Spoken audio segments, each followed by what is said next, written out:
Please welcome the Assistant Executive Director for Pike Pass and Toll Operations of the Oklahoma Turnpike Authority and the Chair of the Toll Excellence Award Committee, David Mockamer.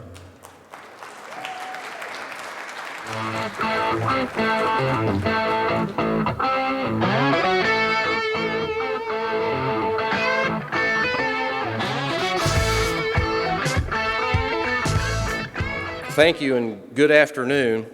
It's a pleasure to be here, especially in person after 2 years. And I was just talking with our president, Compton, and he's informed me that because Pennsylvania didn't win anything, that I will be immediately dismissed from my chairmanship position.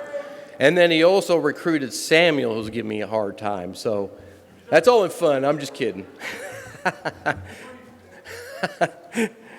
So good afternoon and welcome to this exciting session highlighting the 6 winners of the 2021 Toll Excellence Award and the announcement of the 2021 President's Award.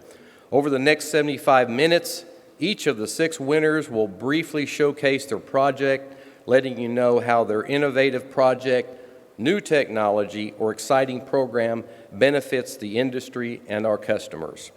So without further delay, let's get started. We'll begin with the Administration and Finance Award. The 2021 winner is the Ohio Turnpike and Infrastructure Commission for their project Bridging the Gap Between Strategy and Execution During the Pandemic and Beyond. Please welcome Brian Kelly with the that was a Freudian slip, Ohio Turnpike and Infrastructure Commission.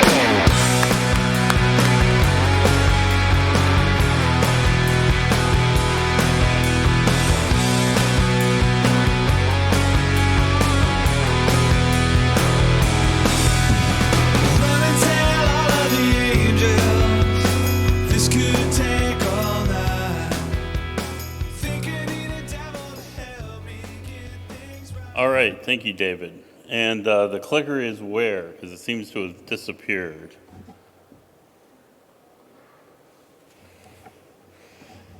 Cheryl? Oh, there it is.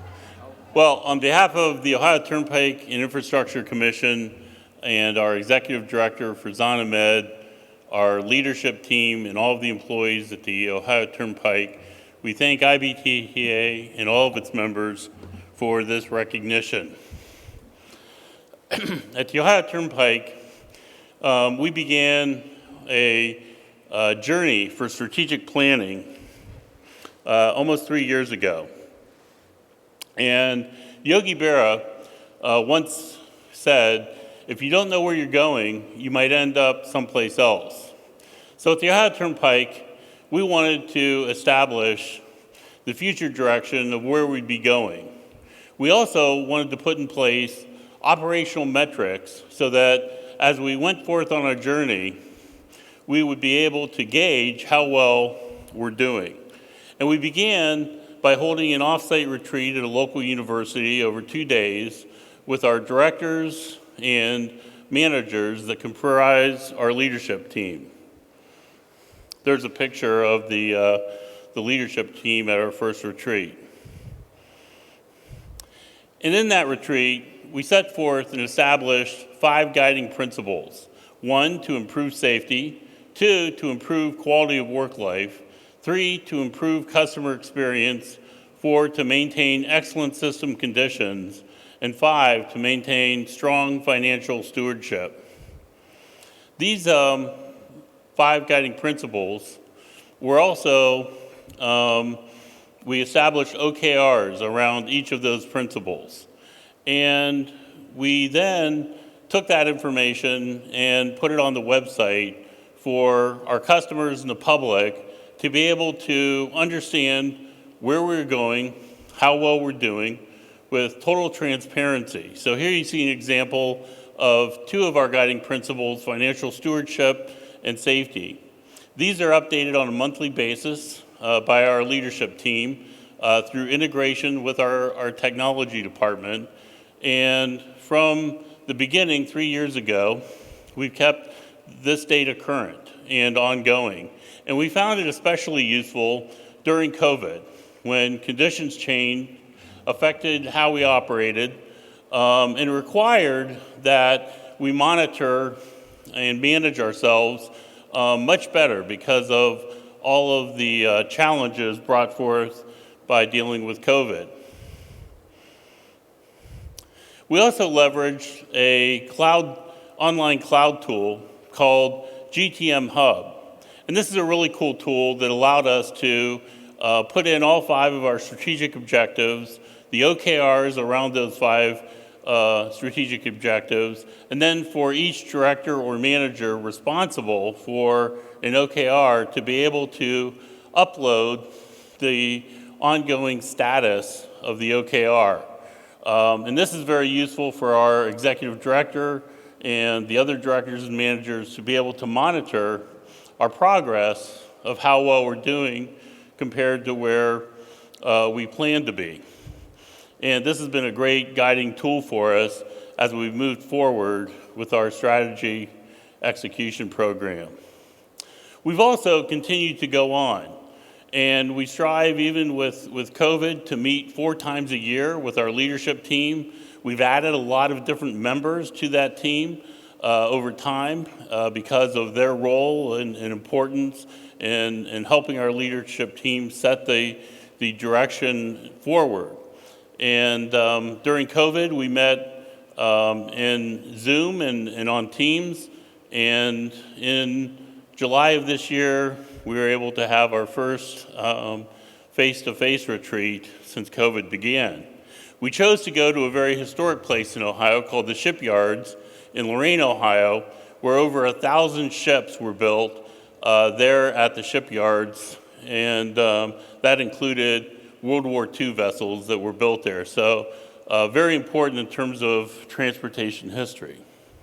So again, in closing, we thank IBTTA and its members for giving us this recognition. Thank you.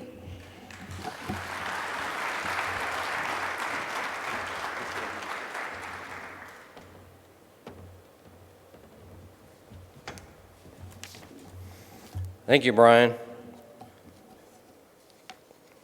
So our next award is for excellence in customer service and marketing outreach, and the winner is the MTA Bridges and Tunnels for their project Tolls New York smartphone application. This project was done in collaboration with the New York State Thruway Authority, the Port Authority of New York and New Jersey, and Conduit Transportation. Please welcome Robert Colarafi with the MTA Bridges and Tunnels. Put on your red shoes and dance the blues. Let's dance to the song they're playing on the radio. Let's sway while color lights up your face. Let's sway. Hello, good afternoon, everyone. It's been a while since I've done one of these not in front of a laptop screen, so I hope I know what I'm doing and it all works well. I'm Robert Colarafi, as it says up there, and I'm here to represent MTA Bridges and Tunnels. And right off the bat, I'm just going to give you like the big takeaways while I still have your attention. So number 1, we developed a free smartphone app, and it's called Tolls New York. Number 2, it's a unified first-class customer experience for both our EasyPass customers, which is 95% of our market share, and a much more diverse audience, which is our toll bill customers. These are our unaccounted for customers. We don't have a relationship with them. Number 3, it was a unified we worked with our partner agencies, which includes Port Authority of New York and New Jersey, and the New York State Thruway Authority, as well as our back office provider, which is Conduit Transportation System, to ensure that it meets the needs of not just MTA Bridges and Tunnels customers, but the 12 million plus drivers in our region, which is obviously a lot. We wanted to cover them all.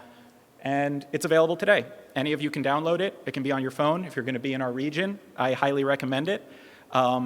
This was a multi-year project with a team from across many disciplines. I'm lucky enough to be representing all of them right now. I'm going to try and share a little bit about what we learned along the way, give you a brief overview of what it actually does, and how you can get it, and maybe you can give us a little bit of feedback when you use it. We're trying to keep a real iterative approach to this app. So this is where we started. This quote was from MTA Bridges and Tunnels leadership around 2018. This was right after our transition to fully open road cashless tolling, which I know many across the industry are either done with, about to do, et cetera. And we found some unfortunate consequences. Before, we had a really meaningful touch point with the toll booth, with the gate, which was sort of our specialty at MTA Bridges and Tunnels. We had three things that sound really simple, but they were very important.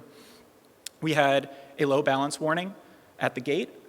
The gate wouldn't go up if you were in violation with us, if you had some problems with your payments. And number three, for cash customers, it was a pay and done experience. They hand us the money, the gate opens, and they're done. They don't have to remember anything. We don't have to remember them. After we got rid of those toll booths, all we really are is a pretty road. I love bridges, but you don't think about them very much if there's no toll associated with them. Okay. So these were the questions we went into the project with. Number one was how and why are some of our customers struggling with the shift to cashless tolling, as I just mentioned. Number two is how might a more modern, easy-to-use digital solution help these customers stay in compliance? We have very high fees and penalties, and but our goal is to collect tolls, not penalties. And number three is how can this digital solution be developed and launched quickly, which you'll see in a moment meant 2 years. So what did we do? We listened to our customers. This is really where we started. It was an app development project, but first and foremost, we wanted to learn. We have a lot of really great people on the inside of our businesses, but our customers are sometimes a little bit opaque to us. So we did 55 hours of workshops, 60 plus hours of focus groups. We did a ton of surveys on topics related to, especially going into violation and negative customer interactions. And these were the insights. We got tons of insights, but I boiled it down into a very small table here. And I'm not going to go through them all individually, but on the left side of the table, I think is really the meat of it. Customers hear a lot of rumors about how to interact with us. There's a lot of misinformation out there. New York City is a big, diverse city with a high flux of people coming in and out of it all the time. They have a lot of uncles who are happy to tell them stories about how tolls were worked in previous years that might not be true. Customers many of them really wanted to have a well-maintained account. It was really shocking to us how much time people think about their toll, how much time people spend thinking about their tolls and staying in good standing with us. A lot of people don't know the status of their account. They get the statements once in a while. They read them, maybe they don't. Customers can feel restricted by the payment options that are available. And sometimes they just forget to pay their tolls, right? It's a payment afterwards situation. We divided our customers into 4 categories, sort of a real basic trust versus risk split. And we decided that easy ride, and I'll explain these terms very, very briefly because I found them very interesting when we started categorizing them like this. We have a lot of people in the top left, easy riders. They trust us. They don't need much. A lot of Easy Pass customers are like this. On the bottom left, you have late adopters. These are people who will never really want to use a smartphone. They like making phone calls. They want to be, not connected to the internet, to certain systems, and we can't really get them with an app. Oh, whoops. But on the right, we have people who are late to pay. They have less desire to pay their tolls. We have people who are misinformed. They're getting the wrong information, like I mentioned earlier. We have people who are really anxious, and they want information all the time. And so we wanted to simplify the experience, speed up customers' awareness of what their situation is, and make it easier for them to complete the tasks they want to complete.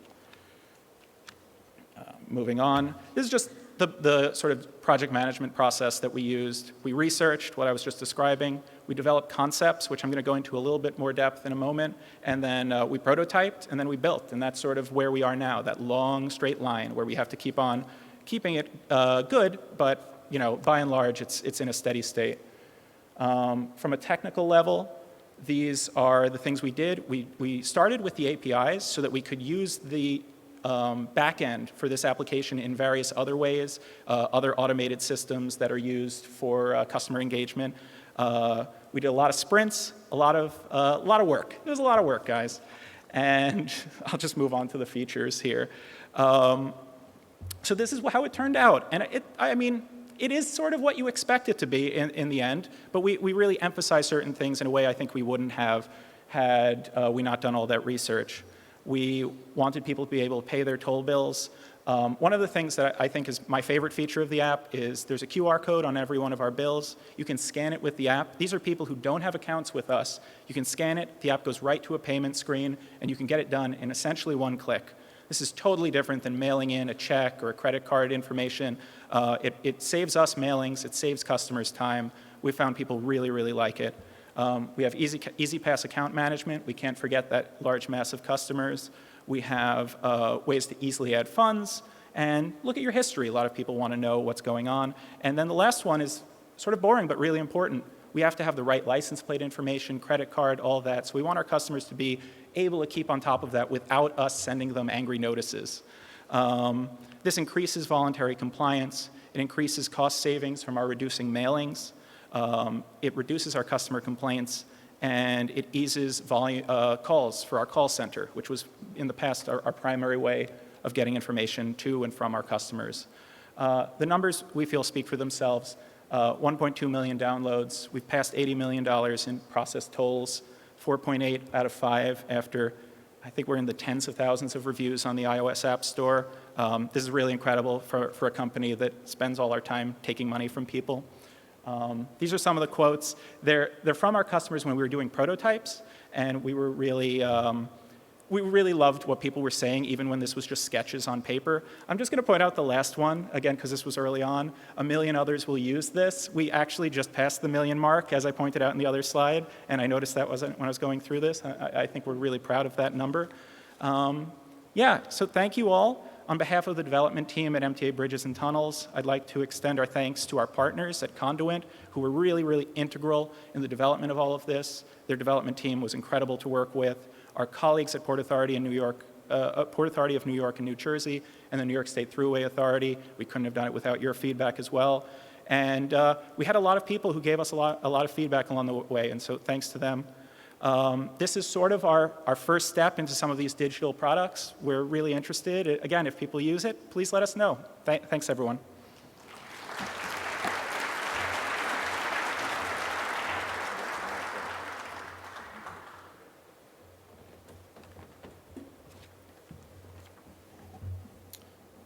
Thank you, Robert.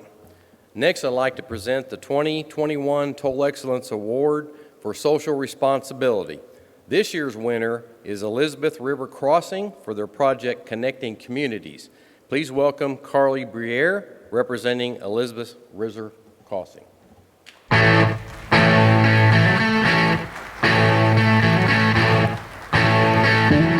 No matter what you are, I will always be with you.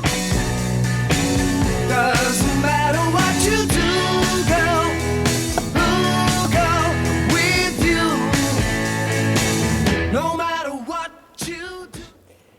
Thank you so much, IBTTA, for this award. I am so excited for the opportunity to stand here today and give you all an overview of a project that I'm so passionate about. So our infrastructure consists of 2 electronically tolled tunnels that connect the cities of Portsmouth and Norfolk in the southeastern region of Virginia. We also have 12 miles of associated roadway. So while our tunnels provide this physical connection, we really wanted to provide a meaningful connection between these 2 cities. So in early 2020, we made a commitment to be better corporate citizens. And we decided to connect members of these 2 communities to much needed resources by cultivating partnerships with organizations that would make the greatest impact. So we focused our outreach in a few key sectors: education, community health, environment, toll relief, and alternatives. And then a couple months later, because of COVID-19's impact, we saw an even greater need to connect our most vulnerable neighbors to really necessary resources, and then also help organizations meet that increased need. So we ended up partnering with 11 organizations, and one important thing we learned along the way was that if those organizations were providing us with different sponsorship or partnership options that really didn't align with this core of giving right here. We didn't walk away. We worked with them to create a program that did. So let's do a deeper dive into some of these partnerships. So education is our most prominent sector of giving. We do higher education, skilled trades education, and STEM education. And STEM education is really an excellent fit for our giving portfolio because most of our employees, just like several of you in this room, have a background in science, technology, engineering, or math. So our goal is to really increase STEM education for all, but especially for women and minority students. And we do this through an annual $60,000 donation to our local community college, where we pay for the tuition of 20 students who are pursuing an associate's degree in a STEM field. We also partnered with our local baseball team, the Norfolk Tides, where we created from scratch a program to connect the educational aspects of baseball, like reading and statistics, to encourage students to do those kind of curriculums in school and when they're at home. And we're very proud to have our own company scholarship, which rewards students who make positive contributions to their school and their community. So it's really not about their GPA or where they go to college. It's about who they are as a person and what they contribute in their communities. So each spring, our committee of employees selects one senior from each of the 8 public high schools in the 2 cities that our tunnels connect. And it's a $1,500 a year scholarship that we actually provide each year for 4 years. And since 2016, we've actually invested nearly $250,000 in these students. Hello. Hi, guys. Hey, everyone. Kind of go around and tell us a little bit about your hobbies, interests, where you plan to go to school, and what you'd like to study. Ellison, would you like to start? Hi, guys. I'm Ellison. I plan to go to William & Mary this fall to major in biology. I plan to concentrate in pre-med. I currently am the director of the audiovisual team for our church. My name is Trinity Allen. I am a graduate of IC Northam High School, which is in Portsmouth. I have the hobbies of writing and reading. I'm really interested in poetry. I really enjoy spoken word poetry. My plans are to attend Howard University and study political science. In the long run, I would like to be a research scientist in the realm of statistics and demographics that have to do with politics. I'm currently engineering undecided right now. I really like taking the environmental approach. I've tried organizing some cleanups, doing some activities with a club that I was in charge of. And I'm also very interested in musical activities. I'm Matthew. I just graduated from Churchland High School. I'm really into sports. I was a 3-sport athlete in high school. So not only do I participate in sports, but a lot of my service work comes in sports. In the fall, I'll be going to the University of Virginia, majoring in engineering as well. Probably leaning towards mechanical. My name is Diane. I graduated from Lake Taylor High School. My hobbies include painting, and I also volunteer at a local daycare in my spare time. I will be attending Old Dominion University, majoring in biology with the hopes of becoming a marine biologist. My name is Arlie Ranger Gomez. I plan on pursuing my education at Old Dominion University with a bachelor's in maybe finance or maybe some kind of science so far. And I really like photography. We realize as the class of 2021 that you had some challenges that almost nobody ahead of you has had with, the COVID pandemic, the past 18 months. I mean, you literally had 2 school years completely turned upside down. And I've got to say, your accomplishments, both academically and your contributions to your community through those difficult times says a whole lot about your character. And one of the key things with this scholarship is we want to recognize that character and people who really contribute to the community. We're really looking forward to seeing how far you go and knowing that maybe we played just a little small part in helping you get there. So thank you.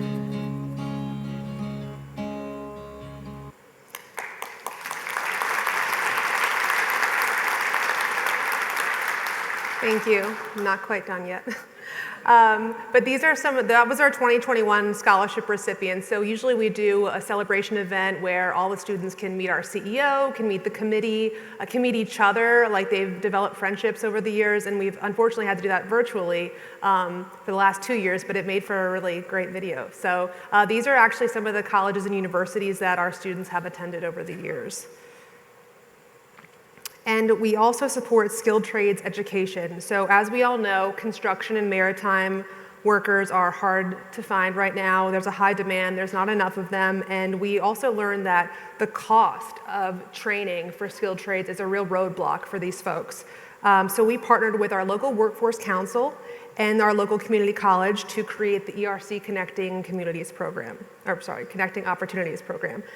We contribute $65,000 a year to cover the tuition for up to 30 adults who are earning a certification in the skilled trade of their choice, such as welding, plumbing, pipe laying, HVAC, carpentry, and more.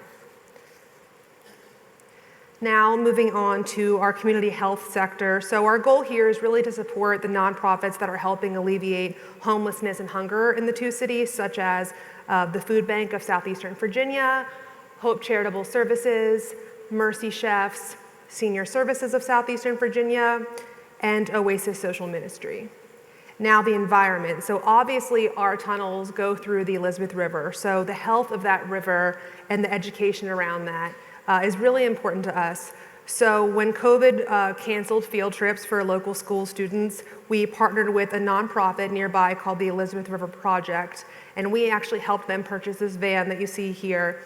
And they transformed it into a mobile learning center where they can actually bring that hands-on education, river health experience to neighborhoods and schools and community centers and more. We also partnered with the nearby Elizabeth River Trail, which is essentially kind of surrounds our facilities. They wanted to build a new obstacle course basically adjacent to one of our tunnels, so we helped them fund that. But in addition, our operations and maintenance team really took it upon themselves to install lighting and make some structural and landscape changes around the area and really make it safe and accessible for everyone. So we're really pleased with the way this obstacle course turned out, and we're just happy to be a part of that.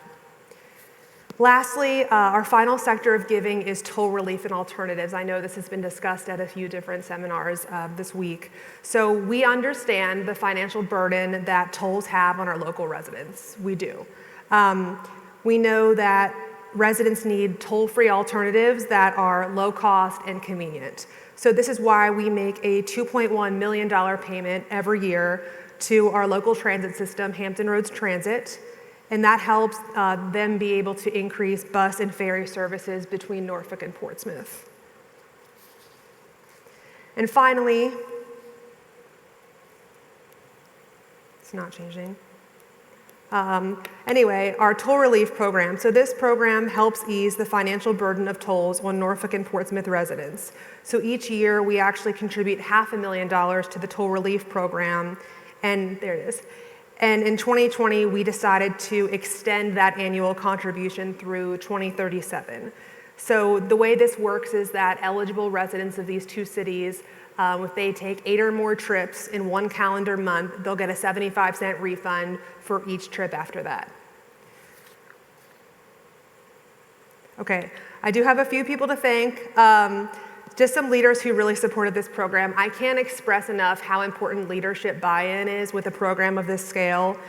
And first, I just wanted to thank our former CEO, Philip Chiquette. He's now retired, but he was our CEO in 2017 and 2018. And he really inspired me to do something that's better and really look at the greatest needs of these two communities. And our other former CEO, Doug Wilson, who's here today, he is now the CEO of SH130 in Austin. But this whole thing really came to life under Doug's leadership, and he was especially passionate about skilled trades education and really connecting those people to higher paying jobs.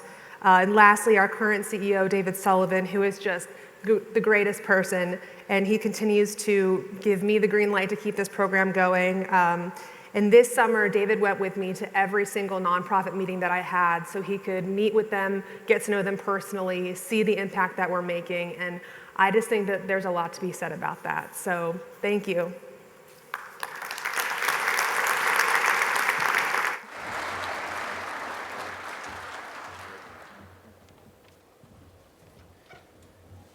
Thank you, Carly. Our next award is for technology. I'm very excited to announce that the winner is the Oklahoma Turnpike Authority for their OTA Fiber Development Initiative. Please welcome my colleague, Amanda Bolden, with the Oklahoma Turnpike Authority.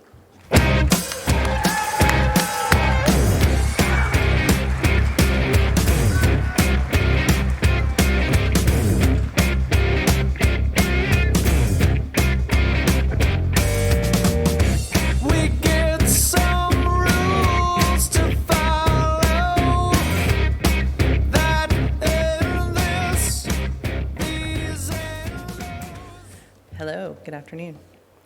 Thank you to the IBTTA for this award. I'm honored to accept on behalf of the Authority, OTA's IT division, and our business partners for all of their hard work. Let's get started. So I have a little bit of a confession to make that I didn't really write this speech. I had someone give it to me. So 410 turnpikes ago, no, just kidding. Since its creation, the OTA has constructed and currently operates 11 turnpikes and collects tolls at 97 locations. As the turnpike infrastructure continues to grow and evolve, so does the need to expand and enhance the fiber network. In 2015, the OTA launched Driving Forward, Investing in Oklahoma's Future, a $1.3 billion program which included extending the John Kilpatrick Turnpike and constructing 2 new turnpikes, the Kilpatrick and the Gilcrease. Next year, we'll have 12 turnpikes in operation, totaling 629.4 miles with 100 active toll collection locations. The 2 big initiatives in the next several years, dependent on connectivity, is converting to all electronic cashless tolling and the continued progress of national interoperability. OTA previously paid over $200,000 each year for network circuits where there is no fiber available. Network speed and reliability at these circuit locations are not adequate to support our future tolling needs. In early 2018, we began assessing our existing fiber network and the capacity to provide high-speed connectivity to all existing and planned toll locations to accommodate some rather aggressive schedules. At the time, our fiber backbone existed on right-of-way of 8 of the 10 existing turnpikes. However, in some cases, the backbone only extended along a portion of the turnpike route and redundancy only existed on a short portion of one turnpike. OTA was faced with having to rapidly and economically expand and enhance the turnpike fiber network. It became immediately apparent self-funding the fiber backbone construction would not be financially feasible and would require a significant amount of time. We began looking for innovative alternatives. At the recommendation of our Secretary of Transportation, Tim Gatz, we sent a request for information to all Oklahoma registered telecommunication providers in June of 2018. OTA offered to provide access and a non-exclusive right to use OTA right-of-way to the telecommunication providers in exchange for an exclusive right to use a negotiated number of dedicated strands at no cost to the OTA and other state agencies. 4 vendors submitted responses to the RFI. Following effective negotiations by the OTA IT network personnel, Indian Nation Fiber Optics agreed to construct 230 miles of fiber on 7 turnpikes at no cost to the OTA, resulting in an estimated savings to the agency of $22 million in construction costs. To support its network infrastructure, OTA also partnered with Ciena, a leading networking systems, services, and software company. OTA is deploying Ciena's carrier-grade Ethernet and coherent optical solutions to create a scalable, reliable, and secure network. Prior to the RFI, there were 465.1 miles of fiber backbone with 24.4 miles of redundancy. When the fiber construction is completed, there will be a total of 695.1 miles of 100% underground buried fiber with 162.5 miles of redundancy. Only 4 network circuits remain in service, resulting in an additional cost savings of over $160,000 to OTA. And this is a map of our turnpike structure with Oklahoma and our fiber network system. Last slide didn't click, there we go. Thank you again to IBTTA for the recognition of this award. I would also like to thank our strategic business partners, Indian Nation Fiber Optics and Ciena. Plug, they're here in the vendor area if you would like to talk to them. Lastly, a very special thank you to our executive leadership for their support, and a very special thank you to OTA team for their continued hard work and dedication. Love you guys. Thank you.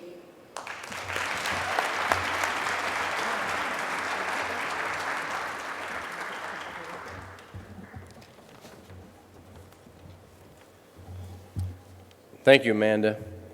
Our next award is for toll operations, engineering, and maintenance. This year's winner is the Tampa-Hillsborough Expressway Authority for Selman West Extension Design and Construction. Please welcome Brian Pickard and Jeff Seward with the Tampa-Hillsborough Expressway Authority.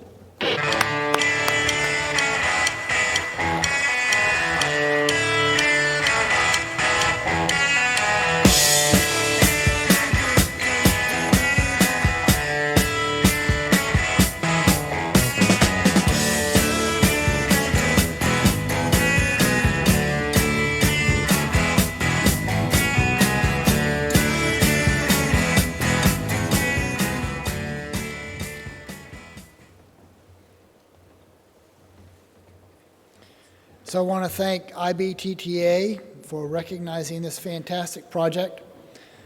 This project is one of the best collaborative efforts I've been involved in my fairly long career. The designer, AECom, worked very closely with the contractor, Kiewit, to produce a one-of-a-kind design with great quality in the end. Additionally, our GEC, HNTB, was very helpful in putting the RFP together. Lastly, but not least, this project is 100% over Florida Department of Transportation State Highway right-of-way. So this project did not use a single acre of right-of-way that had to be purchased. But in the end, because it went over their right-of-way, they had the right to overview every single design phase. So 3 major factors. We worked very closely with local shop owners to make sure that their shops could be visually seen from the local roadways down below the viaduct, and I'll show you a video in a minute that can far exceed anything I can explain. So we had 30-foot clear between the local roads and the bottom of the segments, which is pretty unusual. As I said, we built it in the median of the Florida Department of Transportation State Highway. And lastly, to avoid changes in existing intersections for the lower projects, it resulted in fairly long spans, which required a segmental bridge design. AECom came up with a one-of-a-kind in the United States design that used fin-backed on the superstructure that held what's considered a cable-stayed design. It is unique in that it is the only bridge of its kind in the United States. So welcome me and enjoy the video.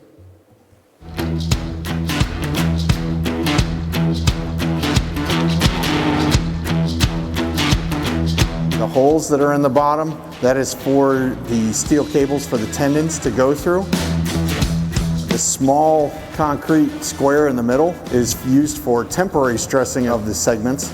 Every segment that's cast has another segment that's cast right up against it so that the keyways lock together. There are 744 segments total. You can see it's got the final coat on it for the exterior paint. You'll see pockets that have been cast into the concrete barrier wall.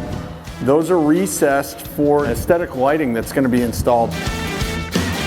Each of these fins has a minimum of 3 sets of post-tensioning tendons. First of its kind in America, as far as I know. You'll be able to see Howard Franklin Bridge off to your right. You'll be able to see the lights from the Sunshine Skyway off to the left. You get an incredible sunset. You'll see metal grates, that's our drainage system. We never put any additional water down on the ground. You can see the amount of steel that goes into any one of these barrier wall sections. They use external vibrators that actually shake the forms. It helps the concrete fill all the voids. The pivot crane will pick them up and literally pivot out over the steel truss system that you can see to my left. We are in span 10. Those are external post-tensioning tendons. They're called external simply because they're outside of the concrete. It's the segment number, the date that it was cast. All right, go back up top and then head to the east end. Behind me you can see the overpass that's being built for the new northbound connection to the Selman Expressway. You can see the steel tub girder bridge. This wall section is approximately 40 feet high.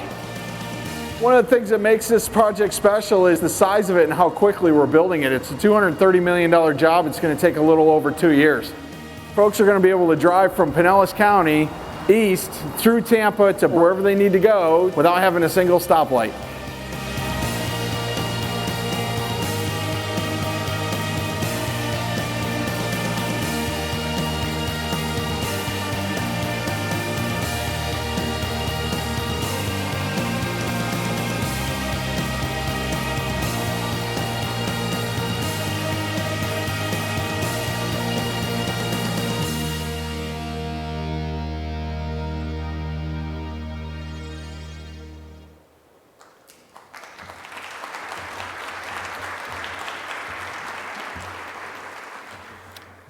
Thank you, Brian and Jeff. Now I'd like to present the 2021 Toll Excellence Private Sector Innovation Award. This year, it goes to Karma Technology Authority for the DFW Tex Express Automatic Occupancy Verification. Please welcome Paul Steinberg accepting the award for Karma.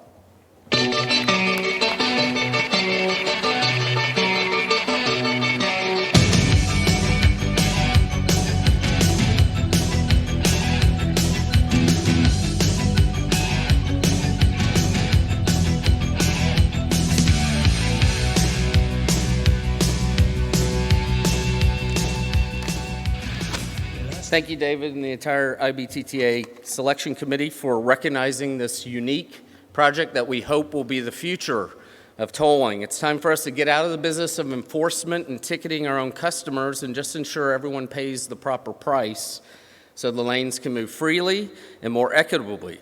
I want to thank IBTTA and a special shout out to people like Mark and Pat and Wanda and Cheryl for keeping us all together, keeping us engaged and educated during this past year, and bringing us together again today.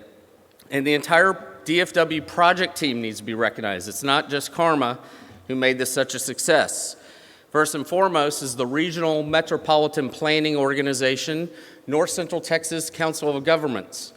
Under the leadership of Michael Morris and the project team of Dan Lamers, Natalie Becker, and Ken Kirkpatrick, and the entire team at NCTOG, they've not only proven they can be innovators, but they've set the stage for what you'll see they bring to the market next year with us. I also want to recognize Texas Department of Transportation, who's not only helped us not only through procurement, but through infrastructure and planning, and special recognition of people like James Bass, now with CTRMA, Bill Hell, Jimmy Bailey, and John Hudspeth for their expertise and their team's efforts in pulling this project together. And finally, our integration partners, Transcore, LBJ Express, and Milligan Partners for ensuring that all the details technically got put together so that when it launched in January last year, there were 0 technical problems to this date. And to our own Karma team, we have offices around the globe, on both sides of the pond. They were incredible in getting this project done. And I want to especially recognize Katie Emerson, who is our project lead in Dallas, and the 50,000 daily commuters in Dallas-Fort Worth, growing at over 100 new users every single day, that have proven that it can be easy to qualify for your HOV discounts, and through encouragement, they actually have improved their carpool rates by 15% during COVID. So it proves that the Dallas-Fort Worth Metroplex is not only a toll and road operator, but a true mobility provider. And last but not least, I want to thank each of you for coming today, risking the risk of COVID, and getting together, continuing to educate each other, to share best practices, and ensuring that this industry is prepared to take us into the future as we move into road user pricing. And if you didn't get your socks out front, remember, you cannot carpool alone, so get your pair of free socks and enjoy this short video on the project, and thank you very much.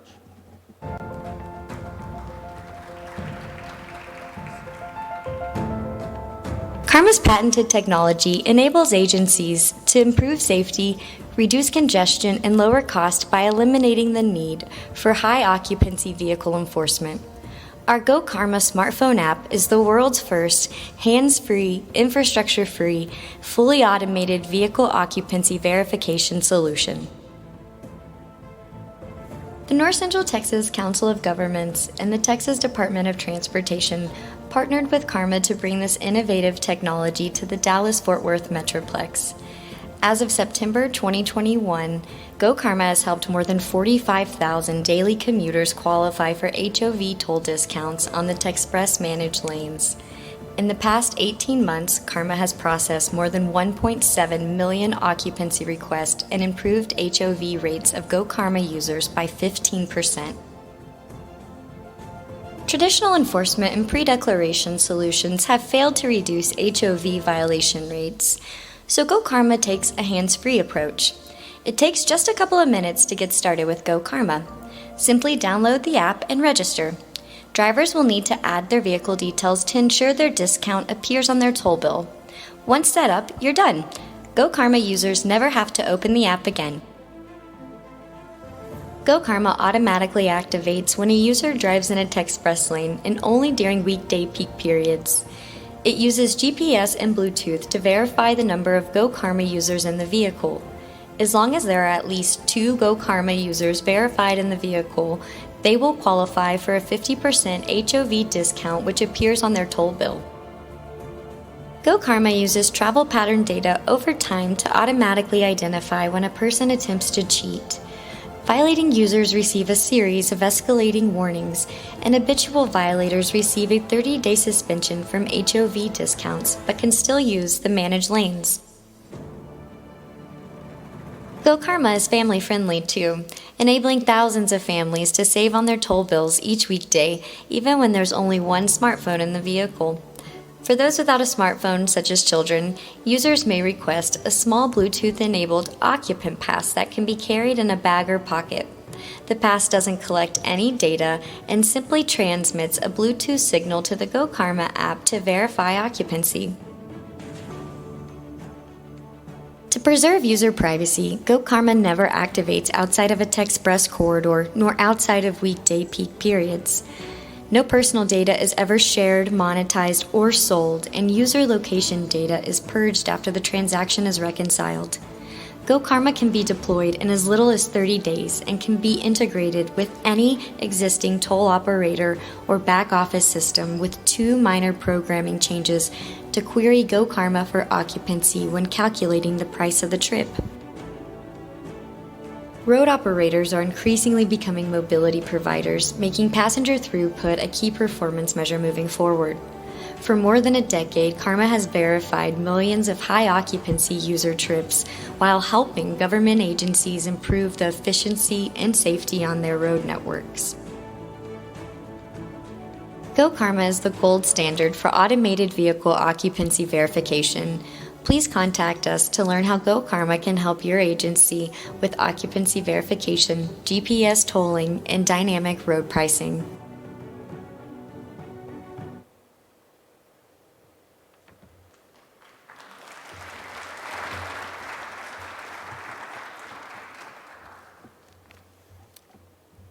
Thank you, Paul. Please join me in a big round of applause for all the award winners.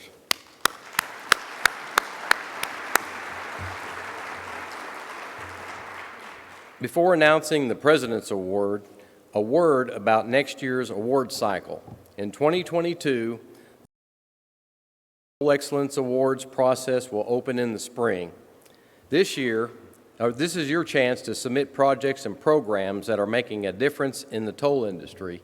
As I've said before in the Cafe IBTTA, you can't win unless you put in an entry. And we'll showcase your project if it wins in a category. Our agency and private sector members are doing great things, and this is a fantastic way to share your accomplishments and innovations around the world. So, as we move on to the President's Award, I see people on the edge of their seats, so we'll announce that now. The President's Award for Excellence is considered the highest honor within the industry and is awarded to the best of all submissions. I'd like to ask our President, Mark Compton, to join me on stage to present the 2021 President's Award for Excellence.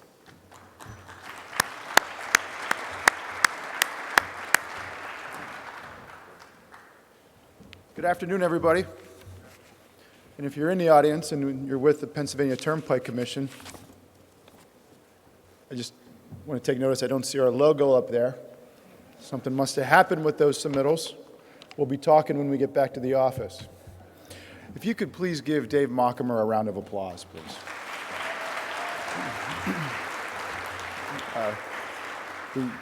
We teased David and his committee. Also, if you're a member of the awards committee, will you please stand? Give them a round of applause, too, please. David, how many years have you served as chair of the committee? Well, chair about 14 years, and I've been on the committee for, 17 years. Thanks for all you've done Thank to you. make these awards such a mainstay for our industry and so sought after, and the integrity you put into the process, David. You Thank and your you. committee, thank you for all you do. Thank you. These awards are only sought out because you all submit for them. So it is key that you continue to submit to make these the cherished asset that they are. So please consider your submittals next year. And now, without any further delay, I'm honored and very pleased to announce that the winner of the 2021 President's Award is the MTA Bridges and Tunnels for Toll New York smartphone application.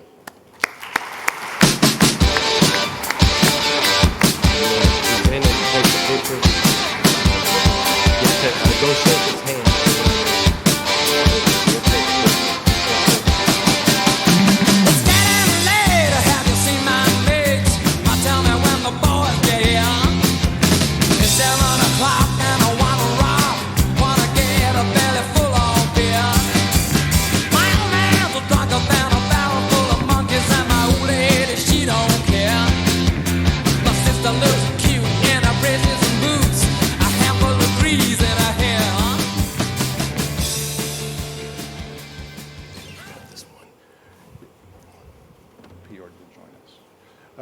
Thank you all for attending this session.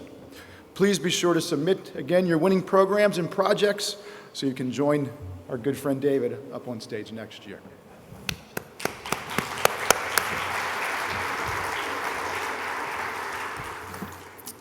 So, thank you for attending this session. I appreciate everybody for being here. Looks like we have close to 200-300 people here today, so I appreciate that very much.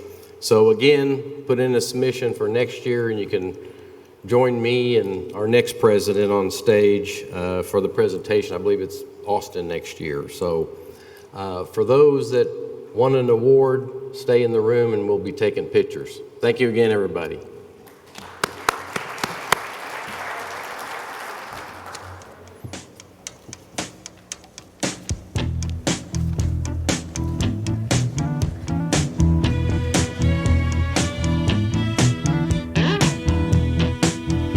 Dedicate this song to little Junior Parker,